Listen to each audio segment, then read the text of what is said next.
On Christmas Day in 1991, Soviet President Mikhail Gorbachev delivered an extraordinary gift to the United States by declaring, in a national address, the dissolution of the Union of Soviet Socialist Republics. The expansive red giant, spanning 22 million square kilometers, was divided into 15 countries, exiting the historical stage. Nearly 3 decades later, discussions about the Soviet Union persist, prompting curiosity about the collapse of such a potent superpower without bloodshed. While there is ample contemplation of the USSR's mistakes and conversations about its grim past, such as the Gulag and Lubyanka, little focus has been placed on the elements that contributed to the USSR's resilience and power. Essentially, disparaging the Soviet Union is, in reality, an insult to the United States. Despite acknowledging the USSR's faults, such as the Great Famine in Ukraine, the Katyn Massacre, and the Gulag Archipelago, one cannot dismiss its formidable competitiveness. A nation that rivaled the United States for half a century must have had strengths worth acknowledging. To disregard the USSR is to overlook the significant role it played in the 46-year Cold War with the United States. Although Tsarist Russia was initially regarded as the weakest link in imperialism during the early 20th century, USSR underwent a transformation into a global leader within a few decades, an evolution that warrants exploration. While the United States and the Soviet Union were Cold War adversaries, understanding the comparative strength of the Soviet Union requires looking beyond the superficial indicators of power, such as thousands of tanks and nuclear weapons, advanced aerospace technology, or its education system. These were merely outward manifestations of Soviet strength. Since its inception, the United States has primarily feared the Soviet Union. Despite facing formidable foes like Nazi Germany and Japan, the US always considered them ultimately weak. In 1943, President Roosevelt declared at the Casablanca Conference that World War II would end with the unconditional surrender of the fascists, expressing unwavering confidence in victory. Even decades after the Soviet Union's collapse, Russian characters continue to be portrayed as villains in American films. Despite Russia's current inferior strength compared to the US, Americans still harbor apprehension towards this adversary. As seen in the three-body problem, the universe's ultimate honor is depicted as total extermination. Americans are not fearful of the USSR's nuclear weapons, tanks, or submarines. The Soviet army was only a threat to Europe, and the US possessed nuclear capabilities that matched or surpassed those of the USSR. The core reason behind American apprehension of the Soviet Union was the latter's possession of an ideology potent enough to completely dismantle the Western world. The ideological core of communism. This unparalleled ideology was the primary competitive edge of the Soviet Union. Many erroneously view the USSR as merely a larger Russia, but the Union of Soviet Socialist Republics was a unique entity devoid of geographical or national coloration, a rare phenomenon in human history. It wasn't a specific nation-state like Russia. Rather, it was a distinctive union of ideology based on a social system, the foundation of its statehood. Contemporary discussions about the international communist movement often carry biased views influenced by Western propaganda. However, one undeniable fact remains: a social system and ideology must possess considerable appeal to inspire tens of millions to willingly sacrifice their lives for it. On the snowy plains of northeastern China, in the cities of Western Europe, in the rainforests of Latin America, and on the plateaus of Africa, comrades from different countries and nationalities speaking different languages shake hands with each other because they share the same worldview and are willing to fight for the same goal. A country miles away can support comrades in another country in an organized way without any interests, and such a thing has never happened in the past history. Paik, Camus, Orville, Hemingway, Tito, Neruda, Sartre. Most of these people probably never dealt with Spain in their lives, but were willing to join the Spanish International Column at the call of the Comintern and come to Madrid to fight the fascists with bayonets. This is a spirit that is hard to understand in the 21st century. After the end of the Cold War, as the United States was in complete control of the international discourse, many people naively thought that the values of the United States were the only universal values, and democracy and freedom seemed to be bound to the American system. It is difficult for people today to imagine how intense the dispute between the two ideologies was during the Cold War. It is important to know that the institutional confidence of the United States was not achieved overnight, and there was a gradual process. After World War I, the United States gradually realized its institutional advantages, and after World War II, the United States was allowed to firmly establish its institutional advantages, while the victory in the Cold War even made the United States identify its own system as a universal value. But this institutional self-confidence is an ever-increasing process and is not born so confident. And the nation-state is different. The United States of America, this country, is no sense of national identity, its complex ethnic composition so that the internal cultural differences are huge, and sustain the existence of the United States is precisely the values of its founding. You can spout off to Americans about their unhealthy lives and lack of cultural heritage, and they'll even spout off with you. But if you question Americans about their so-called freedom and democracy, they will surely storm out. And when freedom meets fairness, when universal values meet human emancipation, that's when Americans are most afraid. Before the collapse of the USSR, the resume of the USSR was nothing less than that of the United States. At least until the 1970s, its appeal was on a par with that of the United States, a country created by the working people, with no capitalists and no aristocracy. Founded in backward Tsarist Russia, it resisted the siege of European countries at birth, developed in the midst of the blockade, industrialized rapidly by means of one 5-year plan after another, and went from being the weakest link of imperialism to the #1 industrial country in Europe in 20 years. During the global economic crisis of 1929 to 1933, only the Soviet Union continued to grow at a high rate.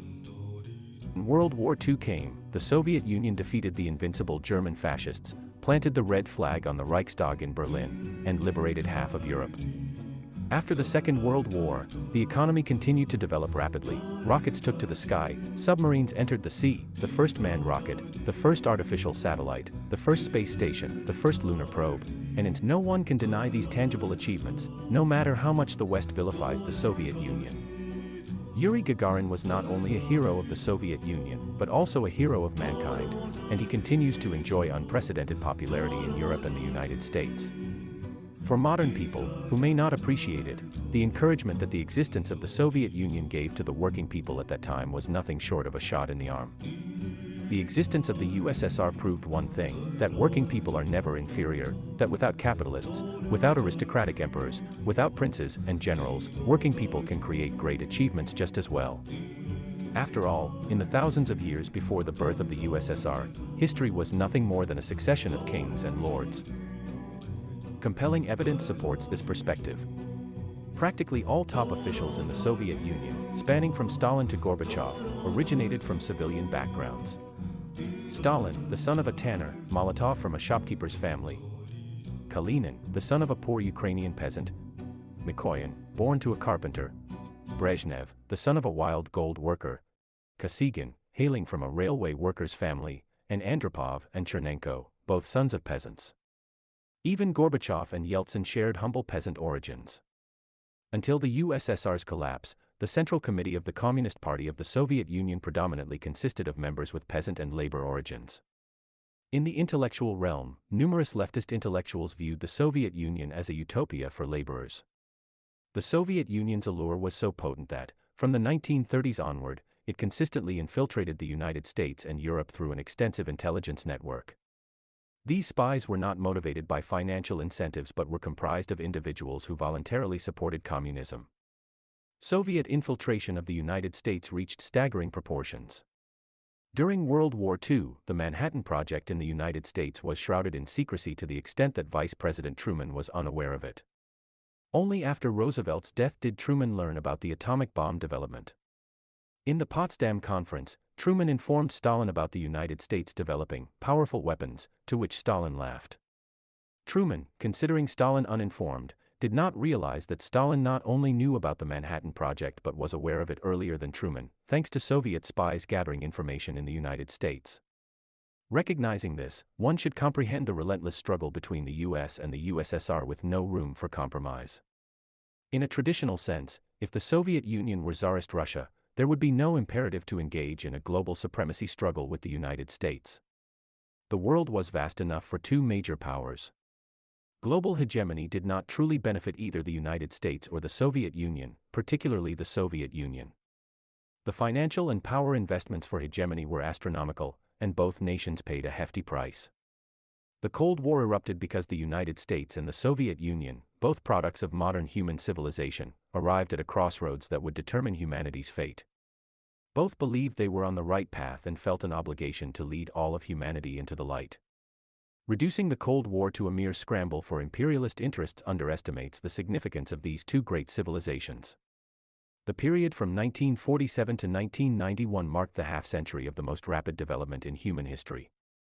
During this era, the two camps engaged in an unprecedented competition to prove which social system was superior, contributing significantly to human progress. In the history of human struggles over millennia, no confrontation surpassed the Cold War. In contrast to the current world's deteriorating state, the Cold War was a competition to determine who was better. To thwart the spread of communism, the West made substantial concessions. Throughout the Cold War, income inequality in the United States and Europe remained relatively low, and Europe established a comprehensive welfare system that eliminated the brutal exploitation of workers before World War II. As Che Guevara aptly put it, after we leave, they will build schools and hospitals for you, and increase your wages. This is not because they have a conscience, nor because they have become good people, but because we have been here. While the Soviet Union may not have been perfect, its mere existence propelled the entire capitalist world and human civilization forward. In the realm of technology, the Soviet Union achieved notable milestones such as sending Gagarin into space, establishing a space station, and marking the first human presence in space. Meanwhile, the United States embarked on the ambitious Apollo program, sending humans to the moon. On the civilian technology front, significant advancements occurred in human medicine during the Cold War, witnessing the approval of innovative inventions and unconventional creations like the supersonic airliner, a product of the Cold War era. The United States introduced a variety of household appliances, enriching the American way of life through the application of each new invention. During this period, the U.S. emerged as a beacon country, heavily investing in scientific and technological research, supporting Europe, and dismantling the colonial systems of Britain and France, all contributing to human progress. As the United States and Europe progressively built universal welfare societies, the standard of living in the Soviet Union also experienced significant improvements. The widespread system of universal sanatoriums became a distinctive feature of Soviet life. Additionally, to ensure an 8-hour workday, the Soviet Union transformed numerous high-end hobbies into universal pursuits. Traditionally aristocratic interests like ballet became cultural phenomena for all, enhancing people's aesthetic sensibilities. An interesting aspect of Soviet life was that many ordinary workers pursued secondary hobbies, such as correspondence courses at night schools or engaging in activities like parachute jumping. For instance, female cosmonauts in the USSR, before venturing into space, often engaged in skydiving as a hobby. This lifestyle was facilitated by the USSR's commitment to an 8-hour workday during most peaceful years, with even considerations for a 7-hour workday at one point before its dissolution. The Soviet Union's education system gained recognition for its intense, high-speed approach and exceptionally high levels of mathematics education at a universal level. Similarly, contemporaries in Europe and the United States produced numerous high-caliber individuals across various fields. Concerns about food and clothing shortages in the USSR were more prevalent during Stalinist times and the years leading up to its collapse. While the USSR faced constraints in necessities, the standard of living was far from impoverished. The USSR held prominent positions as the world's leading producer of wool imitations, cotton cloth, granulated sugar, and a major consumer of dairy products, beer, and ice cream during the Cold War. Soviet jokes, although a valuable cultural heritage, should not lead to the misconception that a nation struggling with essential needs could emerge as a dominant global force. In terms of social life, the Soviet standard of living lagged behind the United States, Western Europe, and Japan, yet it remained relatively high. During Khrushchev's era, despite the architectural critique of the Khrushchev building, it effectively addressed Soviet housing needs, with the added benefit of being distributed free by the state. Khrushchev's theory emphasized that every individual in the USSR received a share of a free state-provided house, a stark contrast to the homelessness faced by some of the poor in the US, as highlighted in the famous kitchen debate between Khrushchev and Nixon. This is a very realistic question. Who dares to compare with the Americans who have a better life if they do not have sufficient backing? Both sides have their own strengths and weaknesses in social life. The Americans had an ample and exquisite supply of goods and, more importantly, were more efficient. The Soviet Union, on the other hand, was heavy on fairness, with no obvious gaps between rich and poor or class barriers, and was much more stable, with almost negligible unemployment and no such thing as an economic crisis. But the disadvantages of the Soviet system were also very obvious. The highly planned economy led to a serious waste of resources, civilian demand was suppressed for a long time, the quality of goods was poor, and the transformation of scientific and technological achievements into concrete products had a long cycle and was slow to produce results, so it gradually fell behind in the Cold War. The disadvantage of American life is that there are periodic economic crises and the risk of unemployment, such as touching the Middle East oil crisis. This kind of thing is a bit screwed up. But the advantage of the American market economy is always huge. The American workers during the Cold War can do one-person work to support a family of 2 dogs. This is the best proof of the United States of America's productivity is strong, but also the golden age of the Americans still miss. Of course, after the collapse of the USSR, these days are not to be thought of. After all, capitalists do not necessarily have to make concessions to workers when there is no perceived threat. The Soviet Union's planned economy system was an overly forward-looking system that brought about a highly unbalanced internal allocation of resources, a prolonged kidnapping of the national economy by the military industry, and a prolonged stagnation of the people's standard of living long after they had satisfied their basic needs, and a lack of choice and enjoyment. The poor quality of Soviet products contributed to a large number of segments. But except for the end of the collapse of the Soviet Union, the Soviet problem has always been on whether it is good or not on the question of its presence or absence. After the birth of the USSR, the level of global feminism increased dramatically. Because gender equality was one of the core ideas of the Soviet Union, women participated in the work of the USSR in large numbers. The first female pilot, the first female sniper, the first female cosmonauts and so on, became a representative of the world and women's rights. During the Cold War, the West also made great progress in racial equality. The United States abolished the segregation system that had lasted for 100 years since the Civil War, and for the first time blacks had equal treatment with whites, which was inseparable from the background of the Cold War. The global colonial system collapsed under the dismantling of the USSR. A large number of nation-states gained independence, and the membership of the United Nations grew from more than 50 to nearly 200 in a matter of decades. None of these countries became independent without the support of the US and the Soviet Union, and people around the globe began to take up arms against their colonizers.